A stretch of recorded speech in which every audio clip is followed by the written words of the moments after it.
Good morning, good-looking people, and you're good-looking because you're always looking, and of course, you are finding the good in everything and in everybody. Hope you're well. Hope you're having a great and successful and a healthy week so far.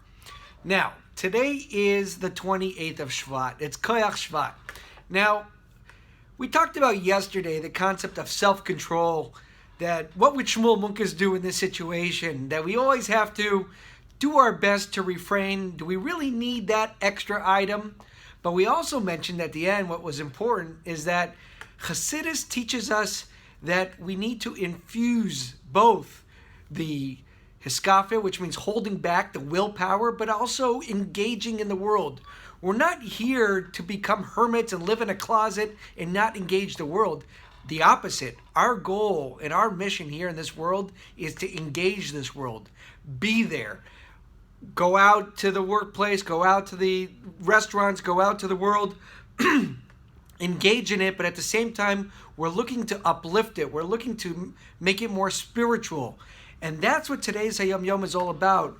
It's about engaging this material side of us. Today we're going to be talking about a phrase where it says in the Pasuk in the Chumash today that if you see a donkey lying under its load, so a donkey is basically the U-Haul from back in the day, and it's carrying these packages and it falls under its load, and even if it's of your enemy and you see it lying under its load, you should surely help your enemy, help this animal, that it shouldn't be lying under this package, under this weight. And the word today is chamor. Chamor is a donkey, but chamor also means materiality. It means the body.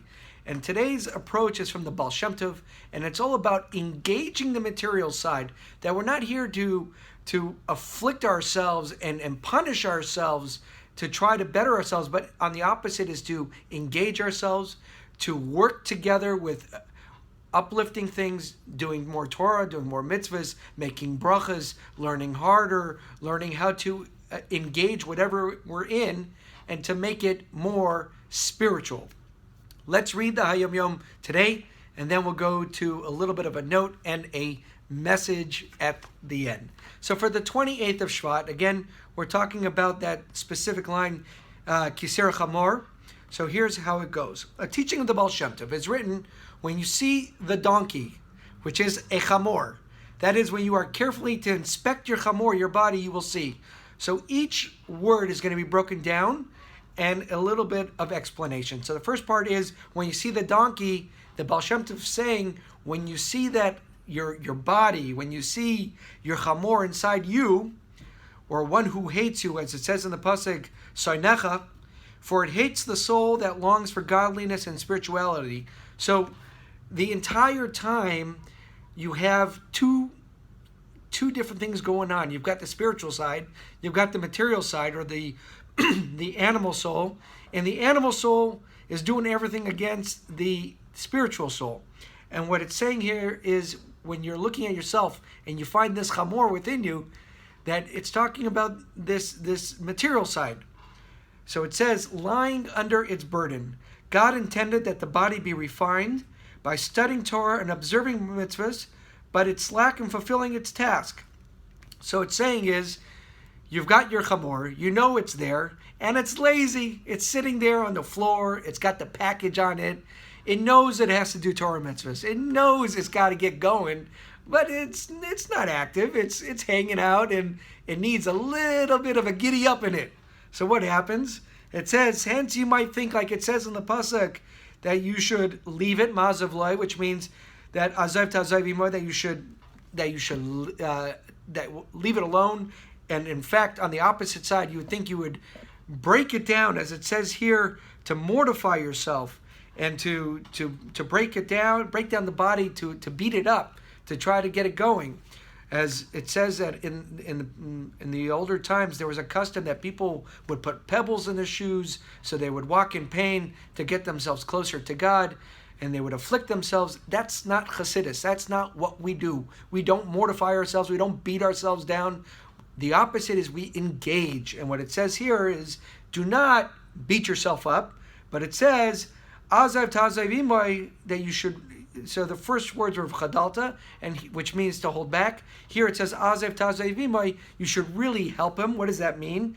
By refining and purifying your body rather than breaking it through self-affliction. So full circle here, what the Baal Shem Tov is saying in this teaching is that when we see in ourselves and we see our body and the material side, the animal soul, and it's fighting against the spiritual side, which is the godly soul, don't go over and ignore it, number one. Number two is, if you see it and it's lazy and it needs a little inspiration and we need to inspire ourselves, don't go down and beat it and hurt it and give yourself affliction and put yourself in a place of deprivation. That's not what it's about. What it says here is azev tazev ima. You should really help this animal soul. That means you need to pick it up. It means you need to transform things. You need to engage it and help it to become more spiritual. It says here there were two tzaddikim, that one was telling the other that in order to train himself not to enjoy worldly pleasures, he had trained his tongue to have no more palate, that all the food tasted the same. And the other tzaddik looked at him and said, how is that working on yourself? Pretty much go ahead, lock yourself in a closet somewhere, and you don't have to engage the world at all. Go live in the forest. You'll have nothing to do. That's not what God wants. God put us in this world for a specific reason. It's our job to engage this world and bring godly activities into everything that we do. And the entire purpose of Chabad at Chassidus is literally that we're engaging this world, we're observing the Torah, we're observing the mitzvahs at the same time while being able to live in this world, live in your homes, go out and make a living, engage the people in the community, go out to eat in a restaurant at the same time, making a bracha and bringing people over, all those wonderful things. And that is the message of the day. It's all about refinement and not about affliction. Have a great day, have a successful week, and we'll talk more tomorrow.